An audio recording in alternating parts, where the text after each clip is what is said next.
When someone breaks your heart, it feels like the whole world collapses. You feel betrayed, powerless, and small. But what if I told you that heartbreak is not your ending? It is your awakening. The one who thought they destroyed you has only awakened a version of you they will never be able to handle again. When he breaks your heart, you don't chase, you don't beg, you rise. And in rising, you break his ego without even touching it. When someone you trusted breaks your heart, the first thing the mind wants to do is react. It wants to scream, it wants to fight, it wants to demand answers. You want to call, you want to text, you want to explain to him how much he hurt you. But understand this: the moment you react, you give him what he expected all along, your energy. That energy is what fuels his ego.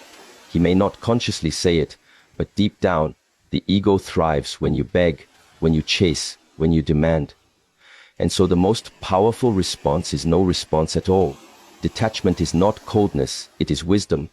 It is the refusal to let someone else's actions dictate your peace. Silence is not weakness. It is strategy. When you withdraw your presence, when you stop feeding the fire with your words and your tears, you create space.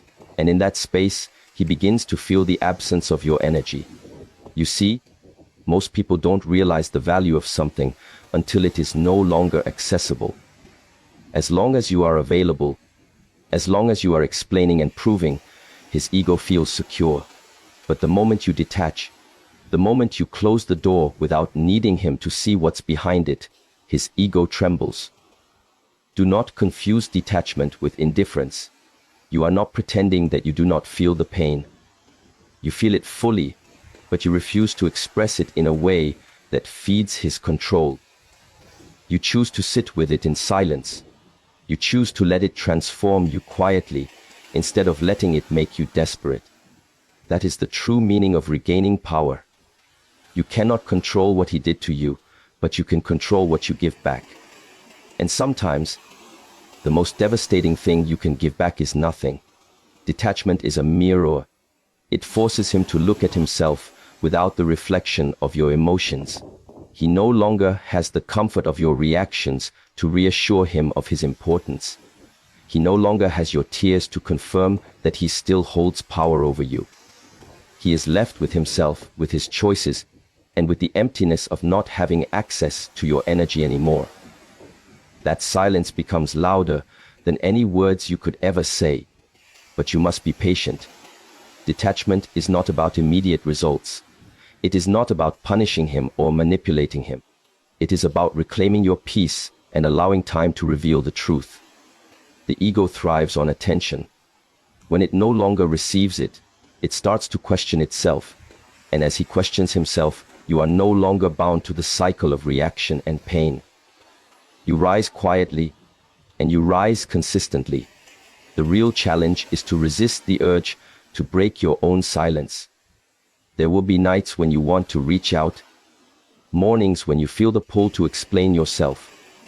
But every time you resist the temptation, you take back another piece of your power. Detachment is like building a fortress around your heart, not to shut the world out, but to protect yourself until you are strong enough to open again without fear. Remember this: you do not heal by showing him your pain. You heal by no longer needing him to witness it. Your healing is yours, and it is sacred. When you detach, you teach him the most painful lesson of all, that he may have broken your heart, but he could not break your spirit. And in that silent strength, you have already broken his ego. Would you like me to continue with key point 2, expanded next into 600 words so it flows seamlessly like a full speech?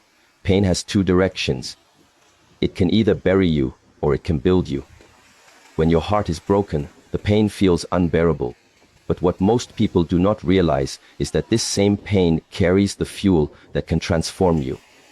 Every ounce of suffering is raw energy, and where you direct that energy will determine whether you stay broken or whether you rise stronger than before. The natural reaction is to sit in sorrow, to keep replaying what happened, to let the pain consume your mind. But there is another choice. the choice to turn that pain into discipline. When you are heartbroken, you are given a strange kind of fire inside you. It keeps you awake at night. It makes your chest heavy. It makes your thoughts restless. Instead of wasting that fire on endless overthinking, use it to forge yourself. Let it push you to train your body, to move, to sweat, to grow. Let it drive you into books, into learning, into building something new. The pain is already there, but if you discipline yourself to channel it, then the very thing that tried to destroy you becomes the foundation of your strength. Discipline is powerful because it gives direction to chaos. Heartbreak is chaos. Your emotions are everywhere, your mind is restless, and your heart feels unstable. But when you set a routine, when you commit to something daily, you create order inside the storm. That order is what allows you to breathe again. Instead of waking up consumed by thoughts of him, you wake up with a mission. Instead of falling asleep in tears, you fall asleep tired from building something worthwhile. Slowly, the mind begins to associate the pain not with loss, but with growth. Understand this: a man expects your pain to break you, not to build you. He expects you to sink lower, to lose yourself, to become smaller. But when you rise in discipline, when you grow sharper, healthier, more focused, his ego cannot comprehend it. Because in his mind, he thought he took the best of you away. Yet here you are, becoming even greater without him. That realization is more painful to his ego than any words you could throw at him. And discipline does not only mean physical strength, it also means emotional control. You learn to control your reactions, to master your inner dialogue, to train your heart not to run after what wounded it. You teach yourself that the pain is not your prison, but your gym. Every moment of discipline is like lifting a weight off your chest, slowly making you stronger to carry what once felt impossible. The most beautiful transformation comes when you no longer even recognize the version of yourself that begged, that cried, that clung to what broke you. You look back and realize that the pain that once felt like a curse has become the very reason you evolved. And when he sees this transformation, when he witnesses that his rejection only sharpened you, he is forced to confront the truth. He did not break you, he built you. This is how you break his ego without even trying. You do not have to seek revenge. You do not have to prove your worth directly to him.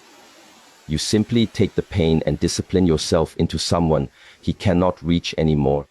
And when he finally realizes that the heartbreak he caused only created a stronger, wiser, and more powerful version of you, his ego will feel the weight of what it truly means to lose. Would you like me to move on and expand key point 3 into 600 words next, keeping the same seamless speech flow?